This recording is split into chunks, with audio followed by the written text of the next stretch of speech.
नमस्कार, के न्यूज की खास पेशकश में आपका स्वागत है। मैं हूं आपके साथ ऋषि शुक्ला और बात करेंगे मनोहर सरकार तरक्की अपार। हरियाणा के मुख्यमंत्री मनोहर लाल सूबे को प्रगति की राह पर आगे ले जाने के लिए जहां पूरी तरह से सजग हैं, तो वहीं उनके जनता से जुड़ाव के प्रयास भी जारी हैं। करनाल के वार्ड 1 की बसंत विहार कॉलोनी में आयोजित जनसंवाद कार्यक्रम में इसकी बानगी साफ दिखी। जनसंवाद कार्यक्रम में मुख्यमंत्री मनोहर लाल ने न सिर्फ लोगों से योजनाओं के क्रियान्वयन का फीडबैक लिया, बल्कि सरकारी योजनाओं के बारे में अहम जानकारियां भी दी। वहीं मुख्यमंत्री ने करनाल रेलवे स्टेशन पर ठंड के मद्देनजर गरीबों को संवेदना दिखाते हुए उन्हें राहत दी। देखिए हमारी रिपोर्ट।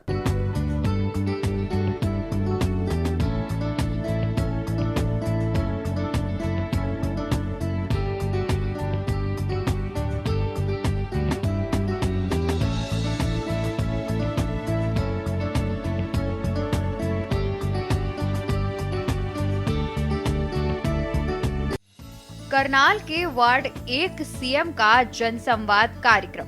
कहा, आगामी 6 महीनों में प्रदेश में 60,000 युवाओं को दी जाएगी नौकरियां। सरकार युवाओं को रोजगार के लिए विदेश भेजने में कर रही है सहयोग। विदेश जाने के इच्छुक 15,000 युवाओं को रोहतक में कार्य में दक्ष किया जा रहा है। पासपोर्ट और वीजा की सुविधा उपलब्ध कराई जाएगी। स्वरोजगार व प्राइवेट नौकरियों के लिए सरकार के प्रयास जारी। सरकार के पास 25,000 स्किल्ड युवाओं की मांग आई है।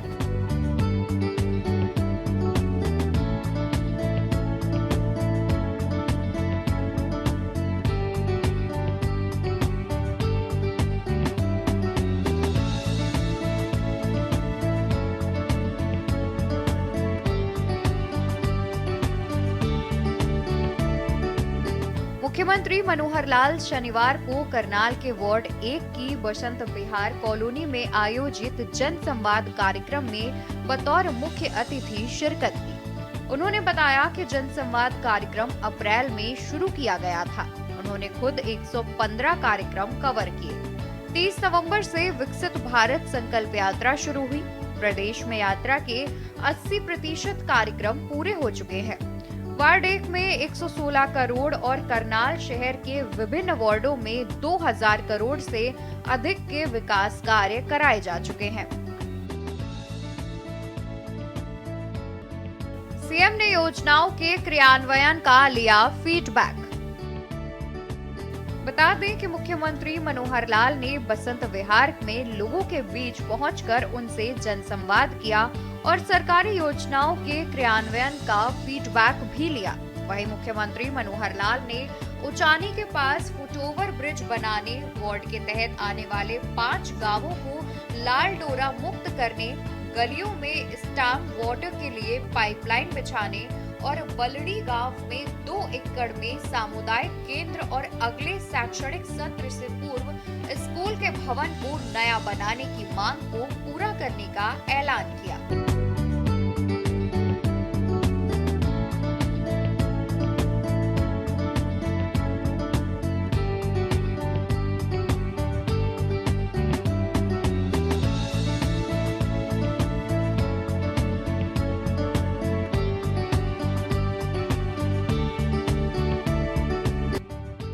आय सीमा बढ़ाने से प्रदेश में बीपीएल परिवारों की संख्या 29 लाख से बढ़कर 44 लाख हो गई है। जनसंवाद कार्यक्रम में मुख्यमंत्री मनोहर लाल ने बताया कि विकसित भारत संकल्प यात्रा के माध्यम से दी जा रही सेवाओं के मामले में हरियाणा देश में नंबर 1 पर है। यात्रा के दौरान पात्र लोगों के BPL card, pension, gas connection, Ayushman card आदि मौके पर ही बनाए जा रहे हैं। उन्होंने कहा कि हरियाणा में गरीबी की आय सीमा को 1,20,000 रुपए से बढ़ाकर 1,80,000 रुपए सालाना किया जा चुका है। आय सीमा बढ़ने से प्रदेश में बीपीएल परिवारों की संख्या 29 लाख से बढ़कर 44 लाख हो गई है। इस मौके पर उन्होंने लोगों को लोहड़ी और मकर संक्रांति के साथ साथ 22 जनवरी को अयोध्या में किए जाने वाले राम मंदिर उद्घाटन की भी शुभकामनाएं दी। साथ ही बताया गया कि 26 जनवरी को करनाल पुलिस लाइन में आयोजित किए जाने वाले गणतंत्र दिवस समारोह में भी वो खुद शिरकत करेंगे।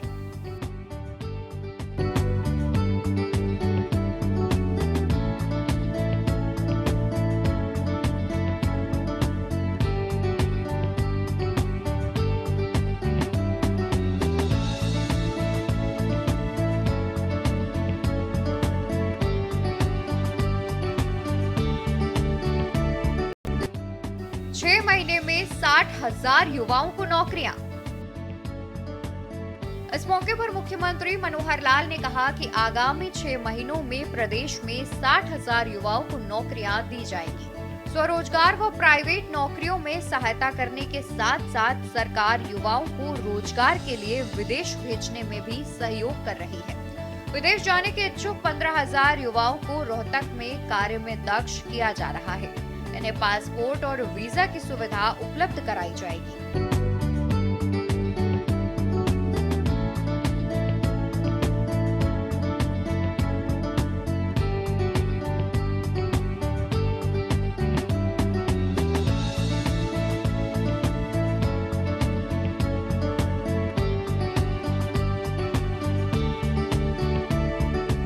सरकार के पास 25,000 स्किल्ड युवाओं की मांग आई है।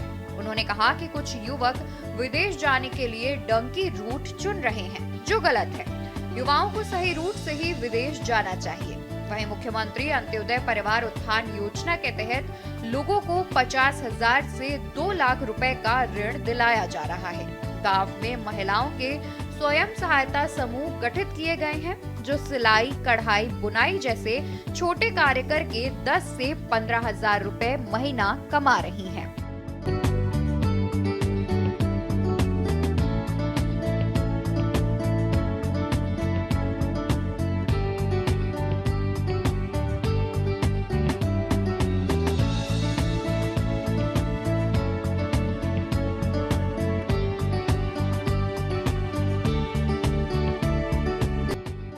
भारत को विकसित राष्ट्र बनाने का ले संकल्प।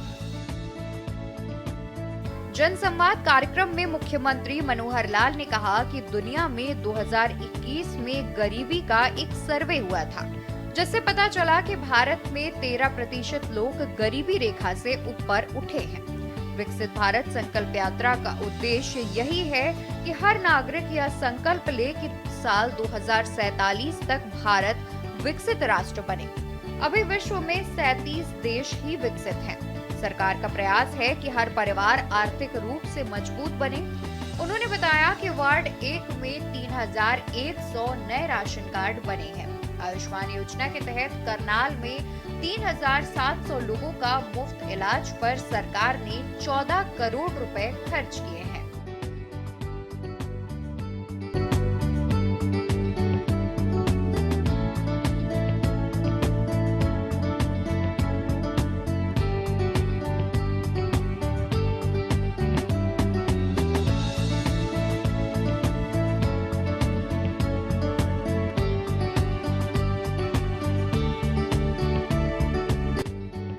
अधिवक्ताओं के नए चैम्बर कॉम्प्लेक्स की आधारशिला। आपको बता दें कि जनसंवाद कार्यक्रम में सेठपाल, लीला देवी, रोशनी, दर्शना देवी और सुभाष चंद्र की मौके पर ही पेंशन बनाई गई। पांचों को मुख्यमंत्री ने पेंशन स्वीकृति संबंधी प्रमाण पत्र सौंपा। साथ ही बताया कि इस वार्ड में 1970 लोग पेंशन पा रहे हैं। मुख्यमंत्री मनोहर लाल ने बताया कि जनसंवाद कार्यक्रमों के माध्यम से प्राप्त 60,000 शिकायतें पोर्टल पर दर्ज की जा चुकी हैं। इनमें से 10,000 का निपटारा किया जा चुका है और 25,000 पाइपलाइन में है। वहीं मुख्यमंत्री ने करनाल के सेक्टर 12 में अधिवक्ताओं के नए चैम्बर कॉम्प्लेक्स की आधारशिला भी रखी।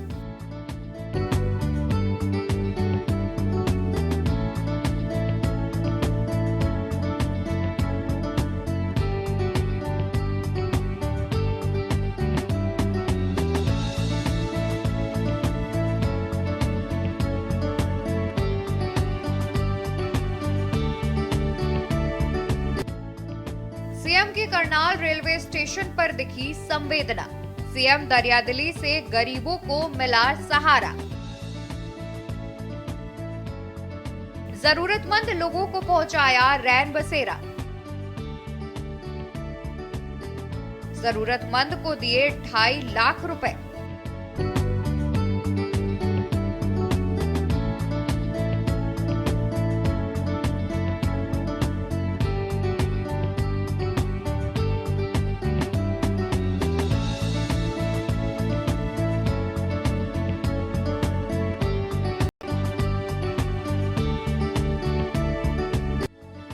वहीं सीएम मनोहर लाल शनिवार रात अचानक करनाल रेलवे स्टेशन पहुंचे। ठंड से कांप रहे लोगों के प्रति सीएम मनोहर लाल की दरियादिली देखने को मिली। उन्होंने रेलवे स्टेशन पर जरूरतमंदों को अपनी सिक्योरिटी की गाड़ी से रैन बसेरा पहुंचाया। इसके साथ ही रैन बसेरे में शिफ्ट किए गए लोगों के खाने के लिए अपने कोष से 2.5 लाख रुपए दिए। साथ ही जरूरतमंद लोगों के खाने पीने और रहने की व्यवस्था की। सीएम मनोहर लाल ने कहा कि उन्हें सूचना मिली थी कि कड़ाके की ठंड में रेलवे स्टेशन के बाहर कुछ लोग खुले में रात बिताते हैं। ऐसे में स्वयं यहां आकर इसका जायजा लिया। वहां काफी संख्या में लोग बाहर बैठे थे। ऐसे में इन्हें तत्काल रैन बसेरा पहुंचाया गया। वहीं जिला उपायुक्त को निर्देश दिए कि इन लोगों के रहने और खाने पीने की व्यवस्था रैन बसेरे में की जाए। उन्होंने कहा कि दिन में ये लोग अपने अपने काम पर जाएंगे और रात्रि के समय रैन बसेरे में रहेंगे।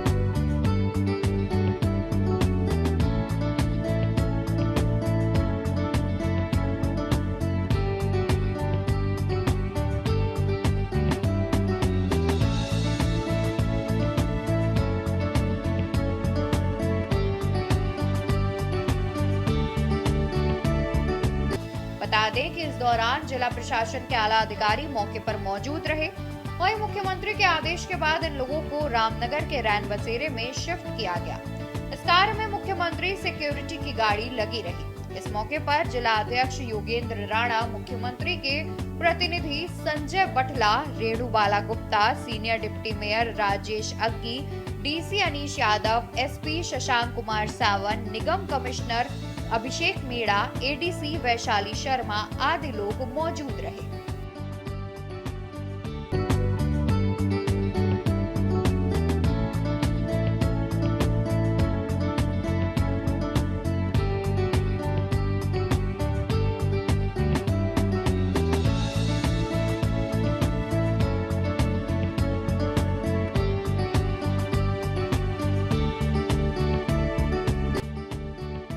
शीतलहर के मद्देनजर किसानों को दी राहत।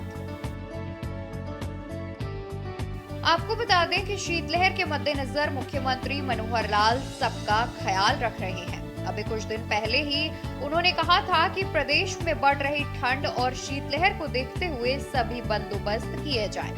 सरकार ने रात के समय अपने खेतों में सिंचाई करने वाले किसानों को बड़ी राहत देते हुए ट्यूबवेल के लिए बिजली सप्लाई के शेड्यूल में बदलाव किया था। बता दें कि ऊर्जा विभाग के कुल 19 सर्कलों के 2 ग्रुप बनाए गए हैं। इनमें से 7 सर्कल करनाल, कैथल, सिरसा, फतेहाबाद, भिवानी, सोनीपत और जींद में बिजली प्रातःकाल 5 बजे से दोपहर 1 बजे तक दी जा रही है।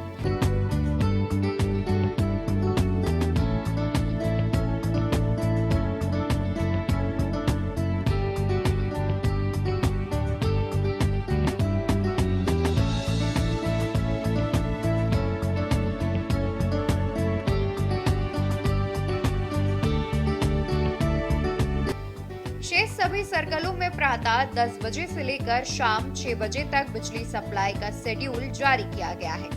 मुख्यमंत्री मनोहर लाल ने कहा कि बिजली आपूर्ति का यह शेड्यूल 31 जनवरी तक जारी रहेगा। 31 जनवरी के बाद इसकी पुनः समीक्षा की जाएगी और यदि आवश्यकता हुई तो इसे बढ़ाया भी जाएगा।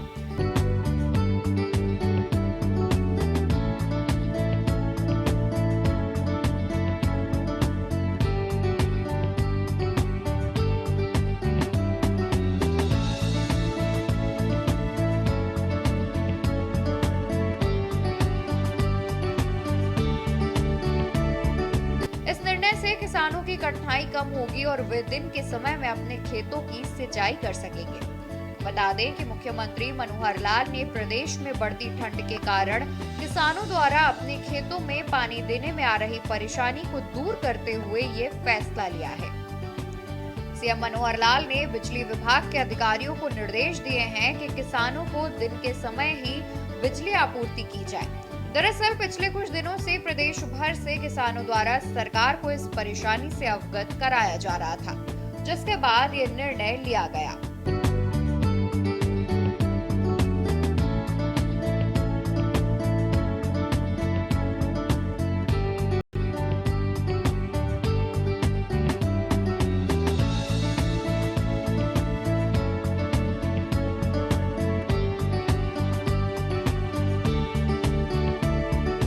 मेरे किसान भाइयों, जैसा हमको ये पता है कि बहुत ही ठंड और शीत लहर अब चल रही है और मैं स्वाभाविक है कि हरियाणा के किसान जो दिन में रात में कभी भी बिजली आने पर सिंचाई के लिए खेतों में जाते तो ठंड बहुत होती है।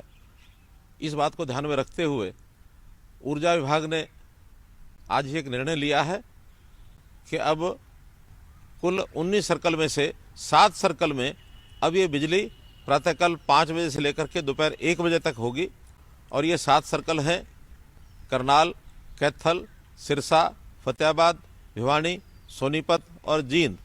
इनको छोड़ करके बाकी जो सर्कल हैं उनमें सब में प्रातः 10 बजे से लेकर और सायं 6 बजे तक ये 8 घंटे बिजली राहत रहेगी, ताकि किसानों की कठिनाई को समझते हुए ठंड से बचा जा सके।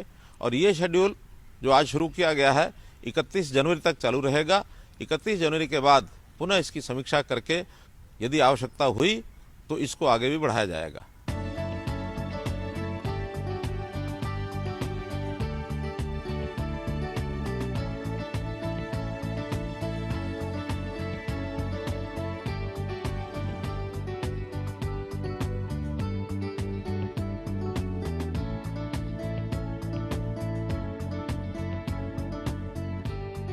हरियाणा में सर्दी का सितम जारी।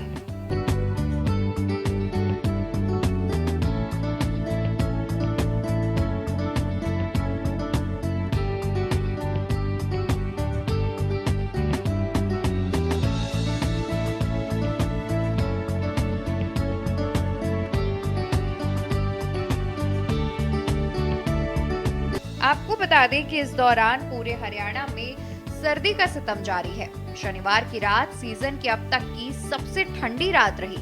न्यूनतम तापमान 3.9 डिग्री तक गिर गया। वहीं प्रदूषण के स्तर में बढ़ोतरी हुई है। रविवार को वायु गुणवत्ता सूचकांक 260 डिग्री सेल्सियस दर्ज किया गया। वहीं न्यूनतम तापमान गिरने से लोगों को कड़ाके की ठंड का एहसास हो रहा है। घने कोहरे ने ट्रेनों सहित वाहनों की रफ्तार पर ब्रेक लगा दिया है। मौसम विशेषज्ञों की माने तो 3 दिन कोहरे का असर बरकरार रह सकता है। बता दें कि शनिवार रात से ही कोहरे का असर गहराने लगा था। देर रात तक दृश्यता घटकर करीब 10 मीटर तक सिमट गई। रविवार को कई जिलों का अधिकतम तापमान 6.7 डिग्री तो न्यूनतम तापमान 3.9 डिग्री दर्ज किया गया है, जबकि शनिवार को अधिकतम तापमान 15.6 डिग्री सेल्सियस और न्यूनतम तापमान 4.6 डिग्री सेल्सियस दर्ज किया गया था।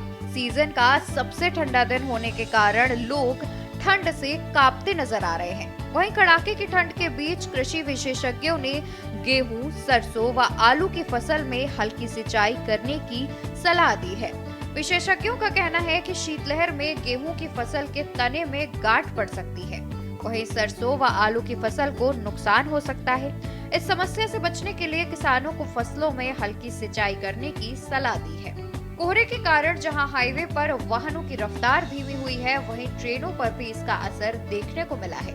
कोहरे के कारण गीता जयंती एक्सप्रेस रद्द कर दी गई, जबकि अन्य ट्रेनें 1 से 12 घंटे तक की देरी से चल रही हैं।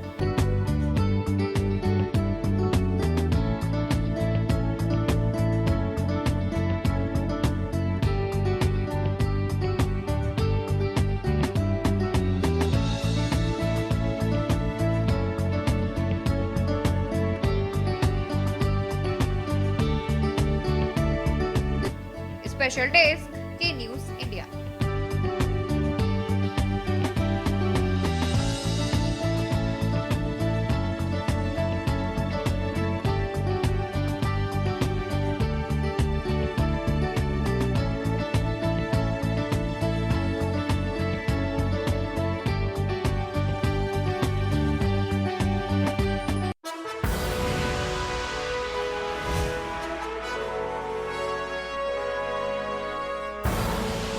आप देख रहे हैं के न्यूज, खबरों का सारथी।